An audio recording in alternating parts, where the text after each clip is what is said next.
तो भगवान कृष्ण और राम को भी नहीं छोड़ा। तो किसी को कोई भी फर्क नहीं पड़ना चाहिए, जिस प्रकार से मुझे किसी के कहने से कोई फर्क नहीं पड़ता। संकल्प की पूर्ति हमारे सामर्थ्य से नहीं होती।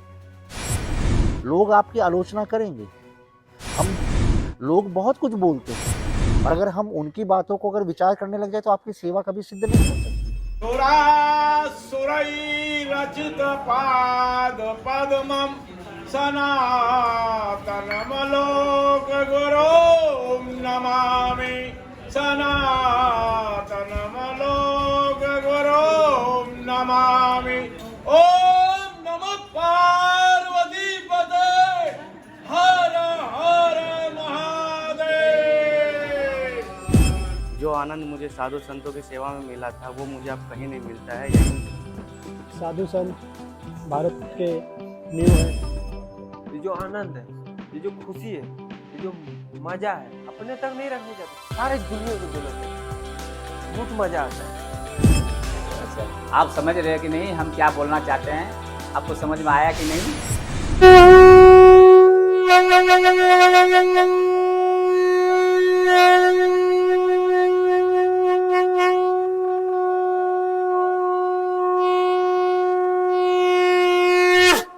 जय माँ गंगे। भगवान ने, योगेश्वर कृष्ण ने गीता जी में कहा, अहम वैश्वानरो भूत्वा प्राणिनाम देहमाश्रिता प्राणापान समायुक्त पचाम्यनम चतुर्विधम। भगवान ने कहा कि जो भी प्राणी इस जगत के अंदर में जो भी भोज्य प्रकार, जो भी चारों प्रकार के भोजन को मैं पचाता हूँ वैश्वानर अग्नि के रूप में उनके अंदर प्रतिष्ठित होकर के। हमारा वैश्वानर अग्नि परमात्मा के लिए उनकी यज्ञ में समिधा के रूप में ये जो अन्नदान भंडारे का जो हमारा कार्यक्रम है, आनंद धाम आश्रम लक्ष्मण झूला तपोवन के अंदर में, ये संतों की सेवा के लिए, ब्रह्मचारियों के लिए, विद्यार्थियों के लिए इस भंडारे की व्यवस्था यहाँ पे की गई है, और ये हमारे आश्रम का नित्य रूटीन है।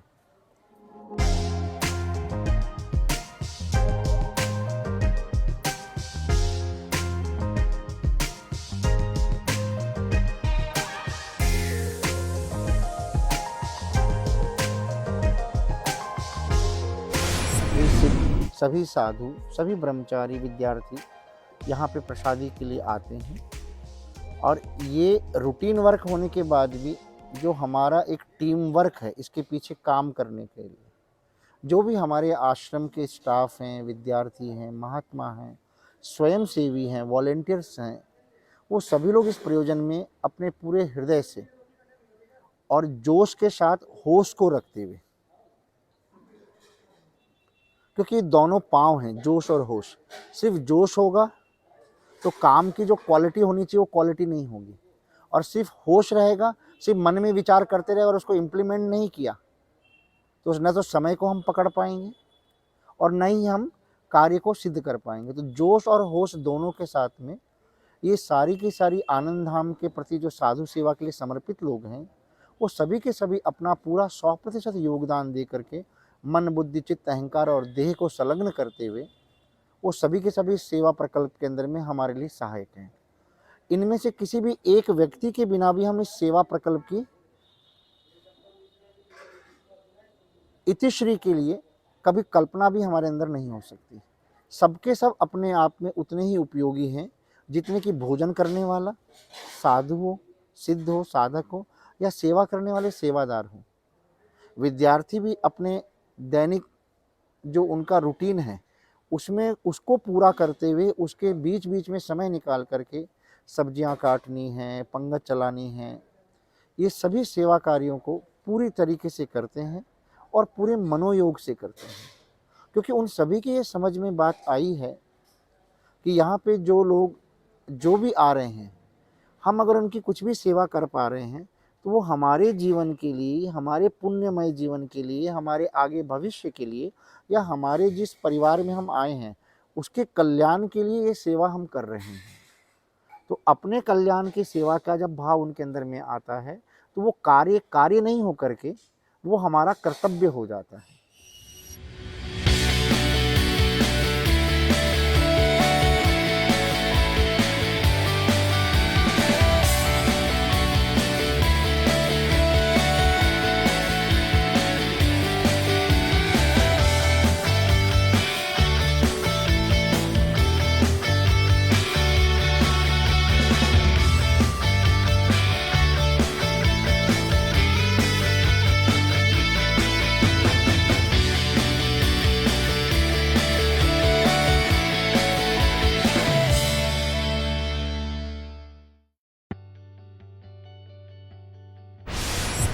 कार्य में प्रयत्न होता है, सेवा में हमारी निष्ठा और श्रद्धा होती है।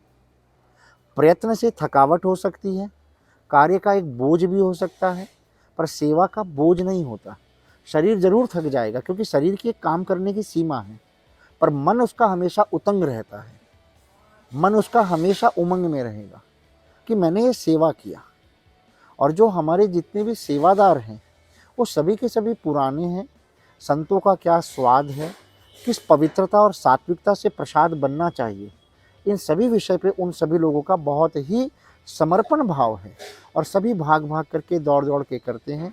इनमें से किसी एक सदस्य की बिना भी ये सेवा कार्य पूरा नहीं हो सकता, चाहे वो हॉल की सफाई हो, पंगत लगने के समय की व्यवस्था हो, पंगत चलाने की व्यवस्था हो, साधुओं का नियोजन करना हो, पंगत में कैसे बैठाना है, एक पंगत भर गई तो उसके बाद दोबारा सेकंड पंगत में जो साधु बैठेंगे उसके लिए बाहर व्यवस्था करना, सभी बर्तनों की सफाई करना, सभी चीज़ों को प्रॉपर परोसना, उस भाव से परोसना कि साधु अगर और हमारे जो साधक गण हैं वो प्रसाद पा करके हमें ही कृतार्थ कर रहे हैं, उस भाव के साथ परोसना ये सबसे बड़ी बात है। और ये एक समय के साथ जब सेवा करते करते चित्त की जो मलिनता कम होती है, उस मलिनता के दूर होने के बाद भी ये सेवा प्रकल्प जो आप आज आनंद धाम में देख रहे हैं वो इसी प्रकार से संभव है, अन्यथा ये संभव नहीं है। महापुरुषों की कृपा से और उनके स्वयं की किए गए सेवा से, साधना से और सुमिरन से जो उनके अंतःकरण की पवित्रता हुई है, उस पवित्रता का ये फल सेवा है। आप सब लोग भी आएँ, ये किसी पैसे का विषय नहीं है। देखो संसार में पैसा तो कितने लोगों के पास में है, इतना इतना पैसा है कि उनकी 20-20 पीढ़ियाँ भोगेगी तो भी नहीं जाएगा। उनको स्वयं को नहीं पता उनके पास कितना पैसा है और निरंतर पैसा आ रहा है। धन की 3 गति शास्त्र ने बताई है। पहला उसका होता है भोग, दूसरा होता है दान और तीसरा होता है नाश। या तो आप धन को भोग करके ख़त्म करोगे या दान करके आप उसको अपना पुण्य उत्सर्जन करोगे, अपनी पीढ़ी, अपनी संस्कृति और अपने समाज के लिए, अपने स्वयं के कल्याण के लिए।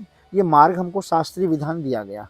और तीसरा, हम सब छोड़ छाड़ के यहीं मर जाएंगे। उसके बाद उस पैसे का क्या होगा, हमने कैसे कमाया, उसका कर्म फल लेके हम जाएंगे, उसको हमको अन्य अन्य योनियों में भोगना होगा। तो पैसे की सर्वश्रेष्ठ जो गति बताई गई है वो दान बताई गई है। तो जो भी हमारे इन प्रकल्पों से दानदाता जुड़े हुए हैं वो अपने अंतःकरण के शुद्धि के लिए, अपने जीवन के कल्याण के लिए, अपने स्वजन, अपने आत्मियों के कल्याण के लिए अपने पैसे को, जो भी उनको पुरुषार्थ से जो परमात्मा ने उनको जो दिया है उसमें से जो भी उनको जो देने का होता है उसको करके वो अपने अपने पैसे की शुद्धि करते हैं। अन्नदान को सर्वश्रेष्ठ माना गया और सभी जितने भी सेवादार हैं, जितने भी सेवक, जितने भी भक्त आश्रम के जुड़े हुए हैं, उन सभी के प्रकल्प पे ये सेवा हमारी आश्रम की चल रही है। आनंद धाम कभी आप लोग पधारिए और अपने पैसे का सदुपयोग होते हुए देखिए कि आपके पैसे की क्या सेवा प्रकल्प चल रहा है, किस उत्कर्ष से आपका पैसा यहाँ प्रयोग में होता है। आप अपने पैसे का सही नियोजन और समायोजन होता हुआ यहाँ देखेंगे, आपका हृदय संतुष्ट होगा, आपकी आत्मा प्रसन्न होगी। परमात्मा की कृपा आप सभी पे इसी प्रकार बनी रहे। जय साधु सेवा की। साधु सेवा धर्म हमारो, काम न दुनिया दारी से। जय जय गंगे, हर हर।